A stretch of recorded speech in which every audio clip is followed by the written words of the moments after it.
नागपुरातील धंतोली परिसरातून एक धक्कादायक घटना समोर आली आहे।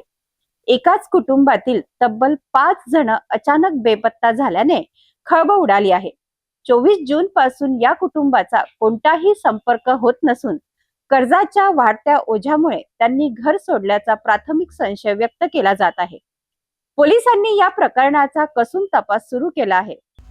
धंतोली परिसरात राहणारे जितेंद्र परसवानी, त्यांची आई हर्षा परसवानी, पत्नी इशिता परसवानी आणि 2 मुले खुशी व कृष्णा हे 24 जून रोजी संध्याकाळी घरातून बाहेर पडले, मात्र त्यानंतर ते परतलेच नाहीत। कुटुंबियांनी, नातेवाईक आणि मित्रपरिवाराकडे शोध घेतला, मात्र कोणताही ठाव ठिकाणा न लागल्याने श्यामसुंदर परसवानी यांनी धंतोली पोलीस ठाण्यात बेपत्ता झाल्याची तक्रार दाखल केली।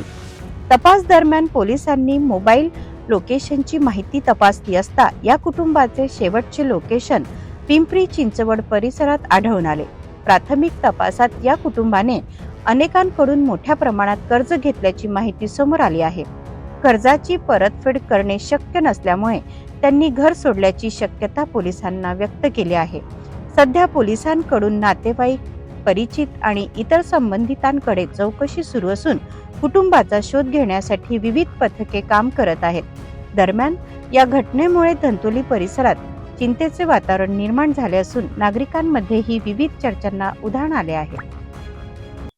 या कुटुंबाचा शोध घेण्यासाठी पोलिसांचे प्रयत्न सुरू असून तपासातूनच या प्रकरणामधील नेमके कारण स्पष्ट होणार आहे। दरम्यान कोणालाही या कुटुंबाबाबत माहिती असल्यास त्यांनी तात्काळ जवळच्या पोलीस ठाण्याशी संपर्क साधण्याचे आवाहन करण्यात आले आहे।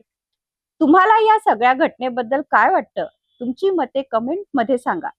सिटी न्यूजला सबस्क्राइब केलं नसेल तर सबस्क्राइब करायला विसरू नका।